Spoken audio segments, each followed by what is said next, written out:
The mythical Mont Ventoux stands as one of the most grueling climbs the peloton faces, thanks to its sheer length, punishing elevation and relentless winds.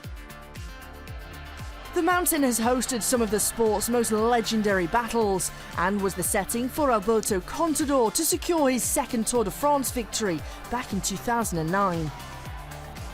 So who better to guide us through the summit finish of stage 16 in this year's Tour than El Pistolero? We're at the foot of Mont Ventoux, the barren mountain, 15.7 kilometers with an 8.8% average gradient. But watch out, because the preceding 7 to 8 kilometers are tough. As the peloton approaches the climb, wind could also be an important factor. I remember there have been times in the Dauphiné or the Tour de France where even before starting the official climb, I've been at 180, 190 beats per minute.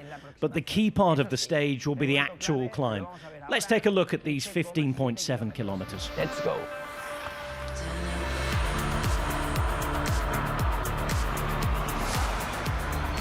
Es pasar justo la pancarta de... Once you go past the official start of the climb sign, you feel the gradients immediately.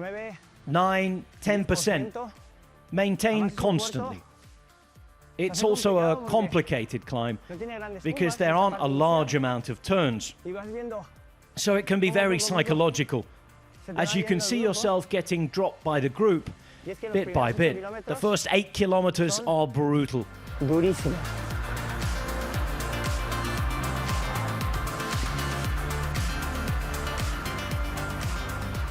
Ale, ale. Come on. Ale, ale.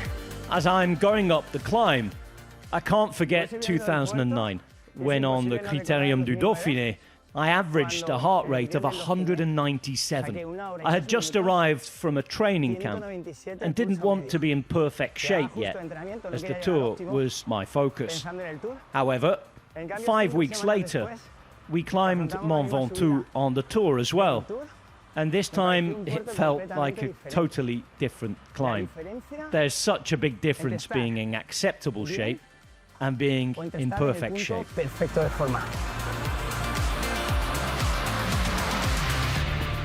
We are approaching a key point of the climb, Chalet Renard.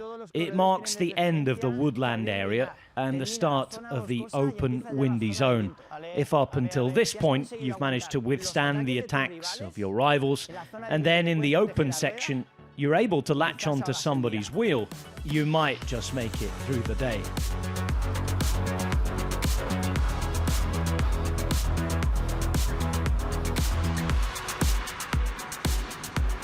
Podemos ver completamente diferente. You can see it's completely different terrain. The road surface is better, it's easier to pedal, and the gradients are not as tough. But there is one problem still, and it's the wind. El viento.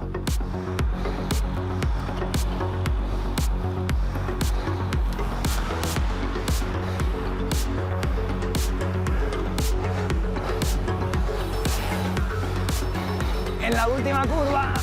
Yes. Finally, we're at the top of Mont Ventoux with its legendary antenna, an antenna that riders see from afar, and yet it feels like it never gets any closer.